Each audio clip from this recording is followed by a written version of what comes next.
हम नीतीश कुमार जी के साथ सहज भी हैं और हमें गौरव भी है कि हमारे पास एक ऐसा चेहरा है जो बिल्कुल बेदाग है। बीजेपी का रैंक एंड फाइल कार्यकर्ता से लेकर के शीर्ष नेतृत्व तक नीतीश कुमार जी को 2025 में एनडीए के चेहरा के रूप में देखना चाहता है। इस बार की राजनीतिक जंग बिहार के भविष्य के लिए जीतना बहुत जरूरी है। बिहार अब फिर से दूसरा जंगल राज नहीं देख सकता है। नमस्कार, आप देख रहे हैं तीसरा पक्ष न्यूज़ नेटवर्क। अभी हम भाजपा कार्यालय में आए हुए हैं। हमारे साथ हैं कुंतल कृष्ण जी, जो बीजेपी के प्रवक्ता हैं। हम उनसे जानना चाहेंगे कि आखिर वो नीतीश कुमार जी के चेहरा के ऊपर ही बिहार में जब 2025 में चुनाव होने वाला है, उन्हीं के चेहरा के ऊपर चुनाव क्यों लड़ना चाहते हैं, क्या कारण?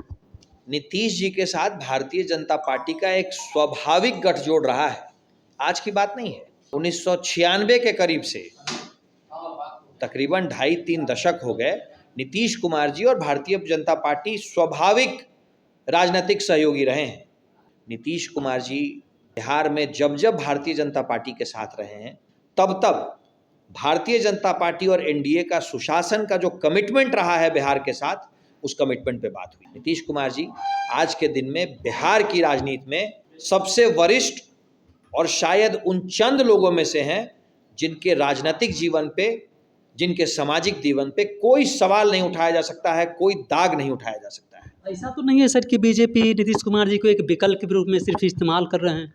नीतीश कुमार जी हमारे नेता हैं, एनडीए का चेहरा है नीतीश कुमार जी, और एनडीए के सामूहिक नेतृत्व का चेहरा है। और नेतृत्व कभी विकल्प नहीं होता है, नेतृत्व तो अंतिम विकल्प होता है। नीतीश कुमार जी की लीडरशिप में ही हम पिछला लोकसभा चुनाव लड़े थे, अगली विधानसभा लड़ेंगे। और जिस तरीके से पिछली लोकसभा में एनडीए को एक विशाल बहुमत मिला, बिहार में अपार प्रेम मिला बिहार की इस महान जनता का, उसी तरीके से अगली विधानसभा में भी एनडीए को बिहार की इस महान जनता का अपार राजनीतिक स्नेह मिलेगा, राजनीतिक आशीर्वाद मिलेगा। सर, आप नहीं चाहते हैं कि बीजेपी का कोई नेता बिहार का चेहरा हो, मुख्यमंत्री बने? भाई, हमारे पास चेहरे तो बहुत है, हमारे पास नेताओं की कमी नहीं है, लेकिन बात अभी यहाँ बीजेपी की नहीं हो रही है, बात एनडीए की सामूहिक हो रही है। और जब एनडीए की सामूहिक बात आती है तो आज के दिन में हमारा चेहरा, हमारा नेता नीतीश कुमार है। क्योंकि सर इसका प्रभाव देखने को मिल रहा है। जिस तरह से अश्विनी चौबे कर रहे हैं कि आयात किया हुआ, मतलब आयात माने बाहर के लोग को चेहरा नहीं देखना चाहते हैं, जिसका साइड इफेक्ट बीजेपी के पार्टी पर पड़ रहा है। इसके ऊपर आपको क्या कहना है? बिहार की जनता वो चेहरा देखना चाहती है, बीजेपी का आम कार्यकर्ता वो चेहरा देखना चाहता है, और बीजेपी का शीर्ष नेतृत्व, कार्यकर्ता से लेकर के शीर्ष नेतृत्व तक वो चेहरा देखना चाहता है। कोई व्यक्तिगत तौर पे अगर अपनी बात कह रहा है तो उसका सम्मान है, चूंकि हम तो लोकतांत्रिक व्यवस्था में जीते हैं। पर बिहार की जनता और बीजेपी का रैंक एंड फाइल कार्यकर्ता से लेकर के शीर्ष नेतृत्व तक नीतीश कुमार जी को 2025 में एनडीए के चेहरा के रूप में देखना चाहता है। कहीं न कहीं बीजेपी यह सहज महसूस कर रहे होंगे अपने चेहरा बीजेपी की तरफ खड़ा करने के लिए। हम नीतीश कुमार जी के साथ सहज भी हैं और हमें गौरव भी है कि हमारे पास एक ऐसा चेहरा है जो बिल्कुल बेदाग है। हमें इस बात का फक्र है।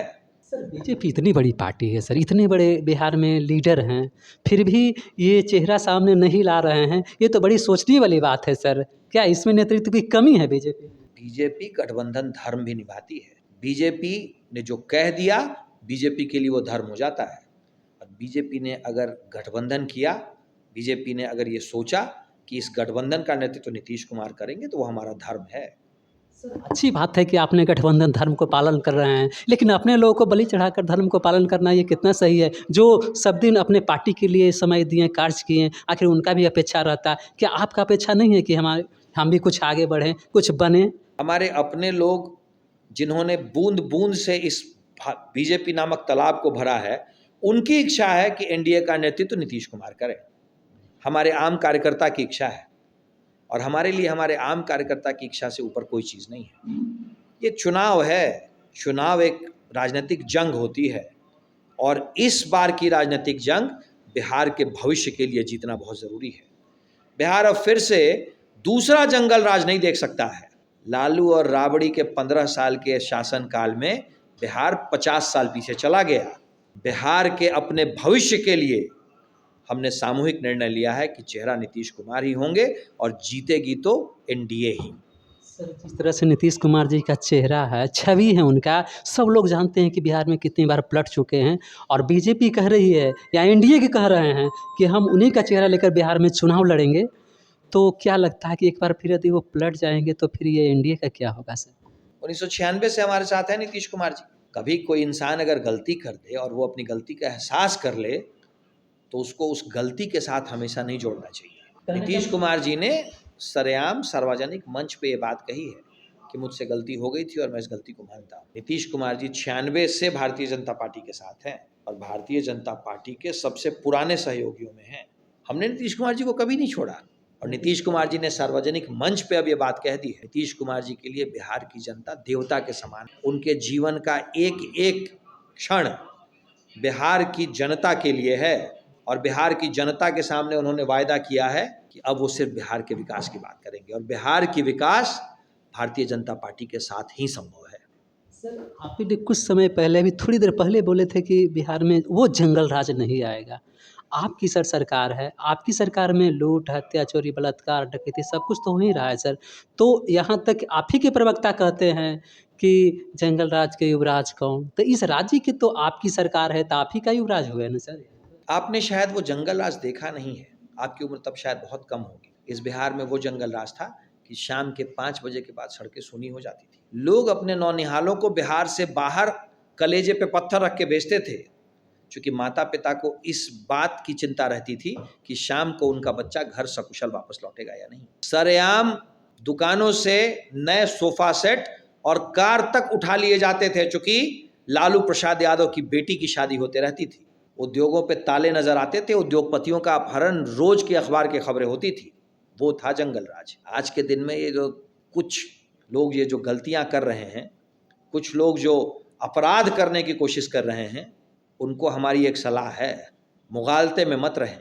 अपराध छोड़ दो या बिहार छोड़ दो, वरना यहीं गया जी पे तर्पण होता है। हमारी सलाह है, भारतीय जनता पार्टी और नीतीश कुमार की सरकार है। बिल्कुल सलाह दे रहे हैं यार। सही कहा आपने। आरजेडी के साथ क्यों लगभग हर अपराधी का कनेक्शन होता है? बिहार का हर मवाली, हर गुंडा, हर अपराधी क्यों आरजेडी का कार्यकर्ता बताया जाता है? ये सवाल तो आप आरजेडी से पूछिए, ये सवाल तो आप आरजेडी से पूछिए, ऐसा क्यों होता है? जान की फिक्र अगर है तो बिहार में अपराध नाम के शब्द को भूल जाएं। अंतिम सलाह देता हूं। कुमार जी दिल्ली में कार्यकारिणी बैठक के लिए निकल चुके हैं, क्या मायने निकाला जा सकता है?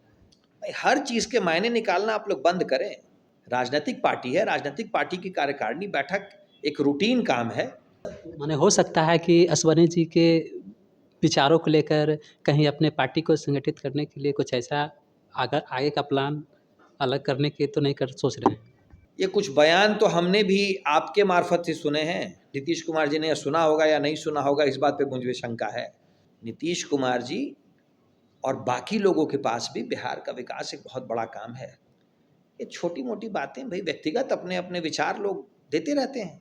ऐसे व्यक्तिगत विचारों से बड़े कार्य की रूपरेखा नहीं बदलती है। नहीं, हमारे वरिष्ठ हैं, हमारे बुजुर्ग हैं, उनका अपना व्यक्तिगत विचार हो सकता है। कहने का मतलब जी का अपना व्यक्तिगत विचार था, पार्टी के कोई ऐसा नहीं। बिल्कुल उनका अपना व्यक्तिगत विचार था। पार्टी का विचार है कि 2025 में एनडीए संगठित रूप से चुनाव लड़ेगी और नीतीश कुमार जी हमारा नेतृत्व करेंगे। पार्टी का यही विचार है, पार्टी की यही लाइन है। आप लोग का फुल फाइनल है कि नीतीश कुमार जी के चेहरा के साथ लेके उतरेंगे 2025 के लोग विधानसभा चुनाव में? भाई बारंबार हम लोग ये बात कह रहे हैं, आप लोग मीडिया के बंधु इस बात को बखूबी समझ जाएं। बिहार में एनडीए एकजुट होकर के चुनाव लड़ रही है और बिहार में एनडीए का चेहरा नीतीश कुमार। सर अभी हेमंत सोरेन जी का फिलहाल में देख रहे हैं कि जमानत मिल गया, रिहाई हो चुका है, इन पर आपको क्या कहना है? कोर्ट ने एक न्यायिक प्रक्रिया के तहत उन्हें जमानत दी है। 5 महीने से वो जेल में थे और जमानत इन्हीं शर्तों पे दी गई है कि बाहर आकर के न तो वो अपने रसूख का कुछ इस्तेमाल करेंगे और जांच में पूरा सहयोग करेंगे। जमानत हमारी न्यायिक प्रक्रिया में हर आरोपी का पहला अधिकार होता है। कहीं न कहीं सर यह भी कहा ऐसा जा रहा था कि बीजेपी के तानाशाह रवैया के कारण ही लोग निर्दोषों को भी जेल दिया जा रहा है। केजरीवाल हो, हेमंत सोरेन हो, और लोग भी नेता गए हैं मनीष, इस पर आपको क्या? जो भ्रष्टाचार करेगा वो जेल जाएगा। आपकी इस लिस्ट के अलावा भी इस देश में बहुत नेता है, विपक्ष में भी बहुत नेता है, लेकिन जो भ्रष्टाचार करेगा वो जेल जाएगा। कहने का मतलब है कि भाजपा में कोई भ्रष्टाचारी नहीं है। भाई जो भी भ्रष्टाचार करेगा जेल जाएगा, चाहे वो भाजपा में हो या कहीं और जिन जिन भ्रष्टाचारियों को हमने जेल भेजा है, कोर्ट से कोई बरी नहीं हुए हैं। जमानत मिलना एक न्यायिक प्रक्रिया है, आरोप से कोई बरी नहीं हुआ है। जो भी भ्रष्टाचार करेगा उसका अंतिम पता जेल ही होगा इस सरकार में। इंडिया इस बात की तो खुश होगा सर कि हेमंत सोरेन जी का रिहाई मिल गया है, जश्न मना रहे होंगे, उनकी कहीं की जीत हुई, सत्य की जीत हुई। भ्रष्टाचार के आरोपी को जमानत मिलने पे अगर उन्हें खुशी हो रही है तो वो अपनी खुशी अपने पास रखें। भ्रष्टाचार के आरोप से कोई मुक्त नहीं हुए हैं और इंडिया बेसिकली भ्रष्टाचारी परिवारवादियों का ही एक गठजोड़ है। उनके पास कोई विजन नहीं है, कोई मिशन नहीं है, कोई कॉमन एजेंडा नहीं है। सिर्फ एक चीज़ कॉमन है कि एक व्यक्ति हैं माननीय नरेंद्र मोदी जी, जो कि भ्रष्टाचारियों के खिलाफ हैं, परिवारवादियों के खिलाफ हैं और लोकतांत्रिक व्यवस्था के खिलाफ हैं, राजशाही के खिलाफ हैं और उस व्यक्ति को रोकना है। इसीलिए सारे भ्रष्टाचारी, सारे परिवारवादी, सारे राजतंत्र में विश्वास रखने वाले लोग एकजुट हैं। वही एनडीए, वही इंडिया है। मतलब राजतंत्र का प्रतीक है इंडिया। लोकतंत्र में तो राजा का बेटा राजा नहीं होता है। हेमंत सोरेन के पिता का नाम आपको पता है? लालू यादव के पुत्र का नाम आपको पता है? कांग्रेस में एक परिवार जिसके इर्द गिर्द कांग्रेस की धुरी घूमती है वो आपको पता होगा ही। कि लालू जी के बेटा तेजस्वी यादव जी, आप कह रहे हैं कि राजा का बेटा राजा पैदा नहीं हो सकता है, तो क्या लगता है कि आप परिवारवाद की तरफ जिस बातों को मोड़ रहे हैं, तो क्या इंडिया में ऐसा नहीं है? मांझी जी को देख लीजिए, चिराग पासवान जी को देख लीजिए और बीजेपी के नेता में कुछ लोग ऐसे हैं, जो परिवार से जुड़े हुए हैं, आप उधर भी क्यों नहीं जाते? भाई, भारतीय जनता पार्टी में आप एक परिवार बता दें जिसके जेब में पूरी पार्टी हो। आप सर इंडिया को लेकर आप तो इंडिया के ऊपर आगे हो ना सर, आपके पक्ष में है ना, जीतन राम मांझी के ऊपर क्यों नहीं बोलते हैं? चिराग पासवान जी के ऊपर क्यों नहीं बोलते हैं? लोकतांत्रिक व्यवस्था में राजा का बेटा राजा नहीं होना चाहिए, लायक व्यक्ति ही राजगद्दी पे बैठना चाहिए। भारतीय जनता पार्टी इसमें विश्वास करती थी, विश्वास करती है और यही हमारा विश्वास है। बहुत बहुत धन्यवाद सर इतना समय देने के लिए।